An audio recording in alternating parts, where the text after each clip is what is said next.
Adventures of Superman, John Kent, number 6, written by Tom Taylor, with art by Clayton Henry, Jordi Belair, and Wes Abbott. And for our finale to the Adventures of Superman, John Kent series, where we came into this with the prospects of John Kent facing off against Ultraman for all the things that Ultraman did to him for all those years kept on Earth 3 in that volcano, we instead have the Injustice Superman kill Ultraman. We go take John to the Injustice universe where it's a walking tour of everything that you wanted to know or didn't want to know about Injustice. Such a weird idea, because is this just for people who didn't read Injustice? Because for everybody who did, it just seemed like, 4 issues of, hey, you guys remember that stuff that Tom Taylor did with Injustice? Well, here's the same bits again, just in case you forgot. And it's just a weird idea, because you had, on top of all of that, you had the idea of lightning blue John Kent. After getting Lazarus Rain on his cape, he started having electrical powers but couldn't control them. They would switch on and off, it seems like, at a whim. And also on top of that, we had Val-Zod and Red Tornado from Earth 2, take John on this quest because, oh my God, Ultraman's going across the multiverse. He's killing Kal-Els. So we need every Superman who's not a Kal-El, because he has a device that affects them. We need to get them on board to take Ultraman down. John Kent, you're our Superman. Let's go. And immediately, Val-Zod and Red Tornado are sent into the Phantom Zone, and they have not been seen since. And even though we're at a finale here, or is it just the beginning? Because I hate that shit that we have a 6-issue miniseries that does not conclude its story at all, but we're just like, this is just the beginning to this next series. And I'm like, stop doing that. But we have John Kent about to face off against his father from the Injustice universe, who has become a great dictator. And I don't understand what we're actually getting out of this, because even the idea where, okay, I have a theory. I have my theory here. The idea, when I said at the beginning, first off, just to reiterate a bit of what you said, the idea that you're having the 6-issue mini, what you're trying or hoping you're going to get out of would be some character work for John Kent. We haven't had a lot of it. Every time Tom Taylor writes him, he's the greatest. Oh my goodness! And then the idea that Ultraman is out there and John will be able to face off against this guy who tortured him, the guy who ended up being really responsible stealing for 7 him years of his life, aging up and all that stuff. It felt like, oh my God, this is what we've been waiting for. We're going to end up getting really good character work, because where John is being pushed as the greatest, you have this little thing on the side thinking, he's going to snap. I mean, this guy was in a volcano. He should be emotionally damaged at this point in time, because everything that we had from Bendis aging him up, okay, he was gone for 2 weeks in the main continuity, but for John Kent himself, he was gone for 7 years, where he aged up and was tortured by Ultraman. And when he came back, oh no, guys, it's cool, I'm good for whatever reason. And I'm like, well, even though I have the education of an elementary school, I guess it's off to college, and there was nothing that would give this character any kind of semblance of reality. That's the thing. We're dealing with superhero comics. It's a fantasy world, but you have to base some of this in reality, especially the human aspects of stuff like this, because John Kent is more human than Superman, just because he was, not only born here, Kal-El came and was raised here, but he is part human. He is more human than Superman is. He is our human basis for the new Superman character, and there is nothing that gives you any kind of impact that he is nothing more than a robot who just endures and went on. And the idea of pushing him as the greatest thing ever, it's fine and dandy. But what Tom Taylor does it in the Nightwing book too, and it seems like he might end up doing it in the Titans, is this thing of just presenting his characters as the greatest thing ever. And almost like I said, when you're reading the Nightwing book, even this, it feels like he's trying to redeem John and redeem Dick. They don't need redemption. They need character work, and especially John. And I think that Tom Taylor misses out on the opportunity that pain and suffering and getting over that, and even admitting that you have that makes you more heroic. Agreed. But instead, you're just being told. So when you end up, we thought, okay, this is it. He's going to be able to go and face against Ultraman. And whatever he does, we thought that maybe what'll happen is they get in the big fight. He has the opportunity to kill him, pulls back and doesn't. And then maybe see you get out of here, you skip, whatever it would be. But we didn't think he'd go that far. But I wanted to see him admit. Closure. Yeah, I wanted him to admit that he has been having problems. Just the idea that, his parents didn't get to it. There's so many opportunities to work things through. Never did it, because all of a sudden, Injustice Superman comes, snaps, neck, done. Then you end up getting to Injustice. And then I even said it on our podcast, I said it on videos, oh my God, I think this is going to be Tom Taylor, because he's getting a lot of crap about, oh, look at that fascist Superman evil, it's Tom Taylor, he's the worst, that he would try to redeem the Superman of the Injustice world. He doesn't quite do that. What I think he's doing here is trying to redeem a damn self that he can now say is, look, hey, I just showed you how, but it's nonsense. We got nothing. It's such a weird idea because even when you have John Kent going up against the Justice League of this world, because he needs to take on Superman by himself before Batman and Harley Quinn are publicly executed. And in order to do this, he has to take out the Justice League. He's going to talk to Barry Allen, get him to stand down because he knows Barry's a good guy. He's going to go out there and he's going to take on Wonder Woman by sending her her ass to the moon of Jupiter Titan. And then he's also just going to, take the ring off of Hal Jordan and stuff like that very easily because he's John Kent Superman. He can do all of these things. And when he does this, so even when Wonder Woman fights back, his jaw gets broken. It's a specific point in the book, but you never really get the idea that he's in pain or his jaw is, because he's talking fine. It's just, oh, my jaw is broken. And we move on. And there's nothing to that point at all. I don't even know why we wrote that his jaw was broken if there is nothing to it at all. It's such a weird idea because Wonder Woman is the main antagonist in my mind and your mind of the Injustice series because she's always whispering in Superman's ear and getting him to do the worst shit possible in the Injustice universe. She is the worst one in this one. So I wanted something out of this, but ultimately she breaks his jaw. He steals her lasso and flies back before she has a chance to fly back and just like, all right, daddy, yo, it's time for you and me to tussle. I've already broken out Batman and Harley Quinn, so you don't have your public execution. But I'm thinking this, daddy, I'm not going to fight you. I'm going to charge myself up to my electric blue superpowers because I figured out how to control this power of mine, and I'm going to charge you as fast as I can, faster than you can even see. And you know what I'm going to do? I'm going to hug you, daddy. I'm going to hug you so hard because I need to show the people of this world that Superman, he doesn't do what you're doing. He hugs it out. I'm like, come on. The thing is, I understand you need to have a moment to explain what Superman is, what Superman should have been in this world before shit went sideways with the beginning of Injustice, with Doomsday and everything like that, the Joker poison. But do we need to know that Superman's a good guy, even through the eyes of John Kent? Yes, he is our representative from our world to this one to tell everybody, but it just doesn't feel like it's enough because Tom Taylor has a thing that he's doing right now where he doesn't want John Kent to punch anybody. His Superman doesn't do actual violence, doesn't punch things around. He hugs it out, bro. And it just becomes a very lackluster Superman. I like everything that John Kent stands for as Superman. The idea that he wants to have a larger view than Superman and punching things, but you still need to be a basic Superman to a degree. Exactly. He just becomes almost this basic bitch kind of lame-o for the way that he presents things. He is the, embodiment of an after-school special.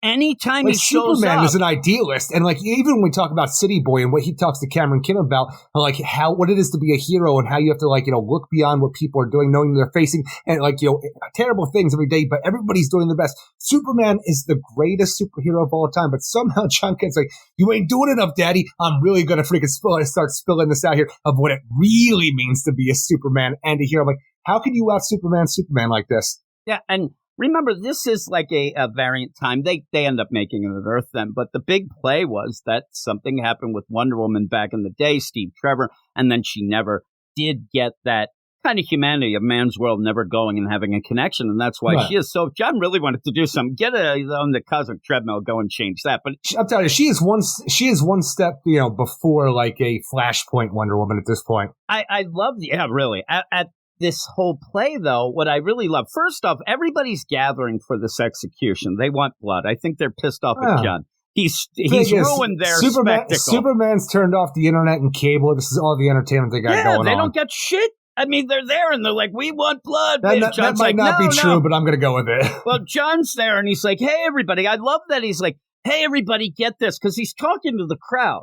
Hey, everybody, Superman doesn't kill. They're like, okay, Captain Obvious, get the hell out of here. We want blood. We want... Says you. I saw him kill so many people yesterday. That's the... yeah, exactly. I'm like, well, maybe. It's like, you're so now he's killed so much. It'd be funny. What are you, Mr. 2009? Get out of here. Because, at the end of this, when John leaves, nothing's changed. And the fact that Superman, he's killed so many people up to this point, it's not making him better, but you do get what we thought was going to happen. All of a sudden, the Lois message goes. The message that Lois gave John before he went on his multiversal jump. Now you realize that it's such a generic message that it works for Superman as well. Everybody. Yeah, it speaks for... I think I was pissed off. I didn't want to walk the dog.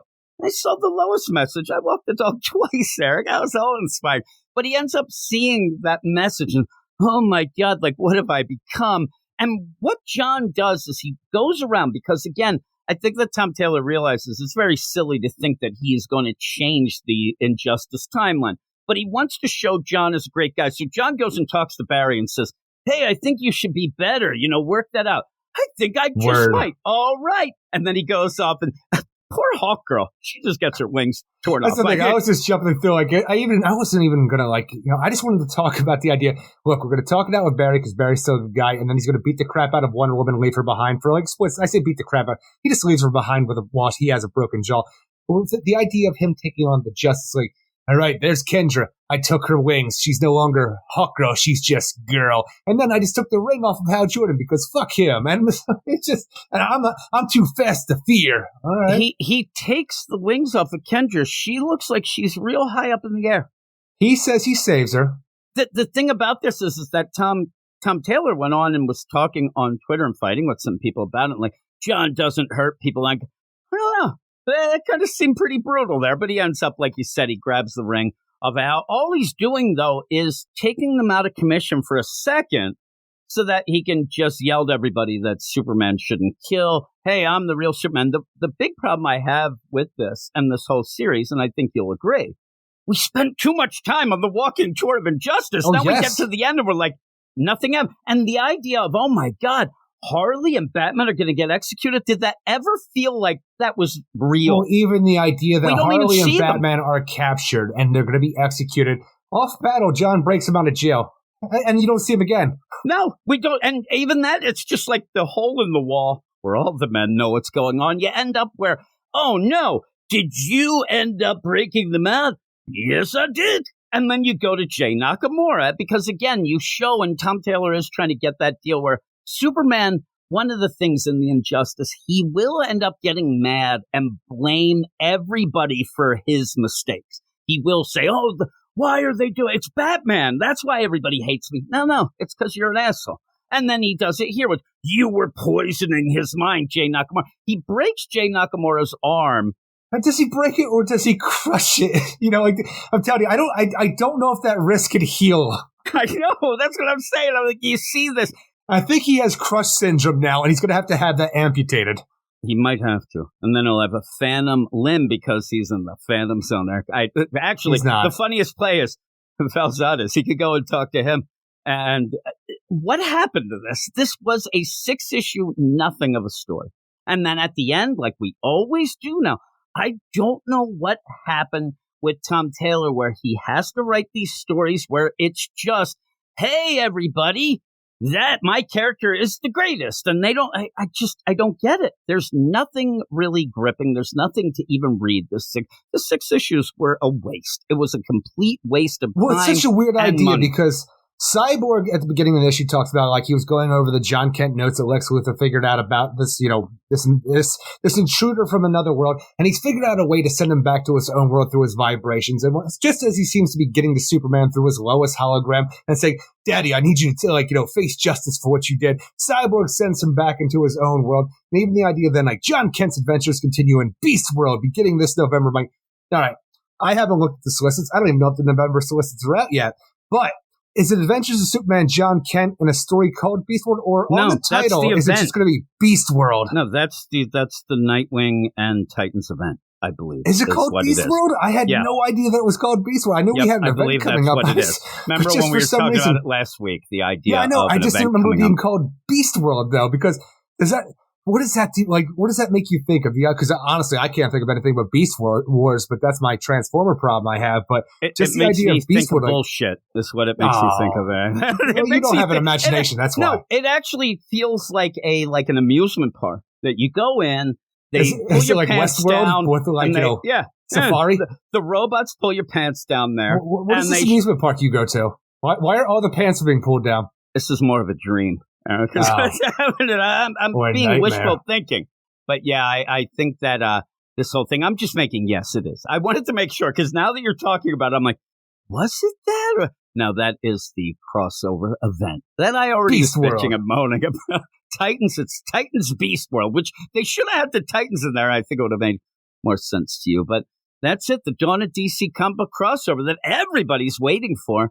And John I'm happy that John Kent's continuing on anyway in something. Like, is he going to have his own little, one shot for that? Is he just going to show up over there? He's been in the backups to Nightwing. I think that's all. I know he's been in the backups, but I want something more from John Kent, more than what we had with the Adventures of Superman John Kent, because I thought this was going to be the miniseries that actually got us the Dawn of DC John Kent, gave us the depth of the character and show that why he actually is the Superman that we all deserve in this Dawn of DC era that we're dealing with. And it's just John to the Injustice universe, Daddy, you should be doing better over here, just like my daddy. Goodbye, everybody. So much for Valzad and Red Tornado, which brings me back to my other thing that we talked about in the first, or it must have been the second issue of the series. We have a multiverse. We have Phantom Zones. Is there just one Phantom Zone, or does each universe have its own Phantom Zone? Do we have to go back to the Injustice universe to go to that personal Phantom Zone to get Valzad and Red Tornado of Earth 2 out? I need to know these things. I don't know that it will matter. They're never going to reference it. Because I just have to imagine those. You have the Phantom Zone. It's a gigantic big place, It's just ghosts running around still doing things. Still going to get very crowded, right? But just imagine all the Supermen, all the Kryptonians of all the different universes that are sitting there prisoners to the Phantom Zone, but it's all just one place. Is crazy to me. Yeah, it does seem crazy, but again, does it have... You have the sphere of the gods. Maybe it is in that little membrane outside, Eric. I don't know. That membrane connects to the dark multiverse. It connects to everything. It also seems to connect that you can punch yourself in other people's nightmares. I don't get it, Eric. But yeah, so this is actually, and I'm looking to make sure that I got it right, it will be the crossover. It's going to involve the Titans book, the Nightwing book, but it will also include the Tales of the Titans book, so it's getting bigger. And maybe, just maybe, Eric, we will get a John Kent. I don't know. It doesn't seem so at this moment, but at this point, you ended up having the Adventures of Superman John Kent. You had the book. That ends up, I think it went, 16 issues, something like that. It got canceled. Tom Taylor said Superman, Son of Kal-El? Yeah, Son of Kal-El. He said it didn't get canceled. It just ended to do this. Like, really? You're going to pretend that? Weird thing to do. Then this ends up going on, and I don't hear anybody. The only people talking about this are the people frustrated like us, that we're not getting a story, that it really ends up being, hey, everybody, a wiki of injustice. Oh, shit, we only have one issue left. We better do something. Hey, what do you do? But we didn't do something. Well, they took Wonder Woman to Titan. Get it, Eric? Just the idea, though. Like, we have John Kent with new Lazarus Rain electric blue powers. He uses it to hug his daddy, but what does it mean for John Kent overall with these new powers? He didn't do anything. We had Ultraman doing this whole thing where I want to know more about that. How did he escape Earth 3 with Amanda Waller doing all that other stuff? Where did he get a device that only hurts Kal-El's in the universe? And then it's just everything is left on the table that seemed like it was set up, and I'm like, why did you focus so hard? Why did you double down on injustice? I don't know. And when we ended up getting Ultraman and his neck got snapped, we thought, oh my God, this feels like a dupe. How are we going to bring him back to life? Yeah, it felt like a dupe. It felt like we were into it, right? And so when that happened, they're like, oh, now we're like fooled to get to nothing. Especially somebody like me who really enjoyed Injustice, but it's something that I don't need anymore. I've read them. Injustice They're was on fine. Its side, right? It's fine. This does nothing for Injustice. Nothing. No. And the funny play is it doesn't really do anything at all for Injustice, but it also ends up putting the idea of, man, that Injustice Superman, he's a real asshole. I'm not going to read. Like, if you haven't read Injustice, I don't think this gets you to read it. It's such a weird play. It's like the best of no worlds. Man, I wonder what this Superman is like, because I never read Injustice. What is this? He backhands John Kent and calls him a sanctimonious fuck? Yeah. Not my Superman. And again, just imagine that. And this is where I have to start looking through that Tom Taylor view, where he fights with more people on Twitter than I do. So he's there. I can't believe that. Most people, it's true. You haven't looked. And some of the people, I guarantee you, have gotten on Twitter and tweeted him and said, oh man, what are you doing with John Kent? You're making him a sanctimonious prick. And then what he does, and he does it all the time, is he's showing us that, oh my God, we're like the bad Superman by getting mad, and we should be better. And you're like, go fuck yourself. Is that like Megan Fitzmartin with the Dark Crisis Young Justice, where all of a sudden the bad stuff was the 90s Young Justice, and if you like that, you're a piece of crap? Yeah, if you like you're a piece of shit. I'm a piece of crap. In this, he ends up fighting people that on social media through these comics, and you know who suffers? Me and you. We have to go through this bullshit of a nothing story. Which I had such high hopes for. That you end up where if we get rid of this stupid walking to, hey, you know what? I think the Superman might not be on the up and up. Oh my goodness, let's take 3 issues. You could have had some really good moments, character moments for John through Damian, who is a little up, but Damian who's not getting along with his dad and hearing his. We have a page in this one where the idea is like, look, you're not my Damian, and you don't trust me, but you know what?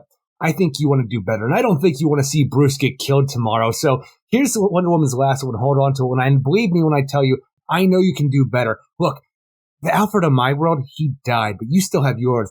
Just talk to him, and whatever he says goes. Okay. And he hands him the lasso and leaves. Somebody's got to go get Wonder Woman off the Titan. No, she'll get back. That's the next thing. She'll get back, and then she'll come in. Superman will say, oh, my God, you missed it. I saw this video with Lois, and she'll say, really? I think that was a deep fake. That wasn't really Lois. And he'll go, I think you're right. And now he's murdering again. Get that Batman! He'll be so upset. I'm just saying, as soon as Wonder Woman's whispering in his ear, Jay Nakamura has a lot more to worry about than a shattered arm. I actually thought that the idea of the worst thing that Jay's left behind, he is just Kirk Cameron. He's dead. He is so dead. Like you said. Look, we don't have a Batman and Harley to execute in front of everybody, but we do have a Jay Nakamura. Jay Nakamura, and I love the idea. It would be the play. Oh, you want me to make your arm? Stop. Okay, I'll rip your head off. Okay. You won't feel that arm anymore.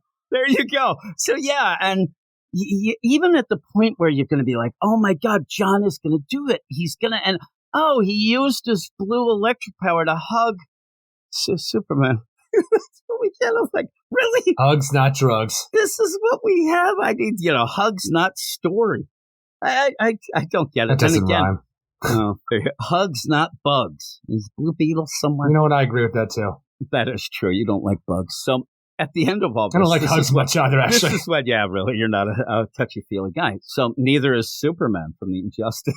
He's sanctimonious fuck. He punches John because he doesn't like to be touched. He's a little germphobic with everything going on. So with all of this, the big deal, and if you end up, and it's a shame, when we start talking about this, oh my God, this is just, it's a nothing series. It really was a waste of time. It didn't do anything for the character. We started with, hey, you know who's great, Eric? John Kent Superman. Sure is. And then at the end, hey, you know who's still got John Kent Superman? He does things differently. I'm doing hand motions like the wild and crazy guys when I'm doing it, and I'm going to hit the mic. But the thing is, if you end up saying, there's going to be people who like this, right? I call them casuals, but still. They're going to like it. And if you complain about it or say, really? Because this is, well, he did win an Eisner for the Nightwing. I'm like, oh, God. And it almost is an award for doing nothing. It's like awarding somebody for not really doing anything. And it really is upsetting. And it is kind of a telltale deal of today's comic universe or the landscape of things. But at the end, the art's still good. I enjoyed the art a lot in this issue. But we didn't resolve anything. I mean, he went off to go take down Ultraman. He didn't even do that. That's why you had the Injustice Superman. Didn't save his friends. No, Injustice Superman was a prop because you had to take out Ultraman, but John can't punch, let alone kill. So he took care of it. And then you go through that. Never saves his friends. Never even bats an eye about it. Just gets back. And I thought when he got back, he was going to be upset. Like, well, you're going to have to wait for Beast World to see that. Yeah, I think that he's, John forgets things. Mr. Beast World. He learned to tune things out when he was in that volcano. I think that's one of those. And then we'll see him a year and a half from now. I'm like, oh, there's where they are. But yeah, Beast World. Beast World. What would you give this?